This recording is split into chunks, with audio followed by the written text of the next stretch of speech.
Indian premier league 17వ ఎడిషన్లో Rajasthan royals తిరుగులేని చరిత్ర సృష్టిస్తోంది. వరుస విజయాలతో దూకుడు మీద ఉన్న ఆ జట్టు ముంబై ఇండియన్స్ కూడా మట్టి కరిపించి 7వ విజయాన్ని తన ఖాతాలో వేసుకుంది. పాయింట్ల పట్టికలో అగ్రస్థానంలో కొనసాగుతూ ప్లే ఆఫ్స్ ను దాదాపుగా ఖరారు చేసుకుంది. వర్షం అడ్డంకితో ఆలస్యంగా జరిగిన మ్యాచ్లో రాజస్థాన్ 9 వికెట్ల తేడాతో విజయం సాధించింది. అతి తక్కువ స్కోరును కాపాడుకోలేక ముంబై ఇండియన్స్ ఓటమి పాలైంది. ఈ ఓటమితో ముంబై 7వ స్థానానికి పడిపోయింది. స్వల్ప లక్ష్య ఛేదనకు దిగిన రాజస్థాన్ యశస్వి జైస్వాల్ అద్భుత ఇన్నింగ్స్ తో భారీ విజయం సాధించింది. 18.4 ఓవర్లో 1 వికెట్ కోల్పోయి 183 పరుగులు చేసి విజయం సాధించింది. పవర్ ప్లే ముగిసిన అనంతరం కొద్దిసేపు వర్షం అడ్డంకి సృష్టించిన తర్వాత మ్యాచ్ కొనసాగింది. ఓపెనర్ గా దిగిన యశస్వి జైస్వాల్ సంచలన ఇన్నింగ్స్ ఆడాడు. 60 బంతుల్లో 104 పరుగులు చేసి విధ్వంసం సృష్టించాడు. జోస్ బట్లర్ 35 పరుగులతో పర్వాలేదనిపించగా కెప్టెన్ సంజు శాంసన్ 38 పరుగులు చేసి నాటౌట్ గా నిలిచాడు.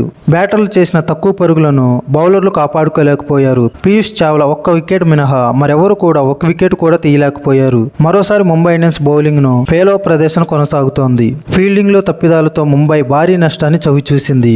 అన్ని అంశాల్లో ఫెయిల్ అయిన ఎంఐ మరో ఓటమిని తన ఖాతాలో వేసుకుంది. టాస్ నెగ్గి బ్యాటింగ్ కు దిగిన ముంబై ఇండియన్స్ నిర్ణీత 20 ఓవర్లో 9 వికెట్ల నష్టానికి 179 పరుగులు చేసింది. ఓపెనర్ ఇషాన్ కిషన్ 1 పరుగు చేయకుండా వెళ్లిపోగా హిట్ మ్యాన్ రోహిత్ శర్మ 6 పరుగులకే పరిమితమవగా సూర్యకుమార్ యాదవ్ 10 మాత్రమే చేశాడు.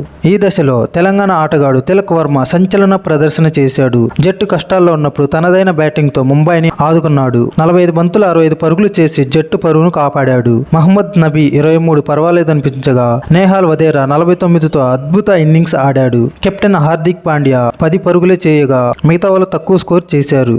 ముంబై ఇండియన్స్ ను పరుగులు సాధించకుండా రాజస్థాన్ బౌలర్లు అద్భుతంగా బౌలింగ్ చేశారు. సందీప్ శర్మ బంతితో మాయ చేసి 5 వికెట్లు పడగొట్టి సరికొత్త రికార్డును నెలకొల్పాడు. వేసిన 4 ఓవర్లో కేవలం 18 పరుగులు ఇచ్చి ముంబైను దెబ్బతీశాడు. ట్రెంట్ బౌల్ట్ 2 వికెట్లు తీయగా ఆవేష్ ఖాన్, యజ్వేంద్ర చాహల్ చెరో వికెట్ పడగొట్టారు. కాగా ఐపీఎల్ యశస్వి జైస్వాల్ చరిత్ర సృష్టించాడు. 23 ఏళ్లకే ఐపీఎల్లో 2 సెంచరీలు చేసిన మొదటి బ్యాటర్ గా నిలిచాడు.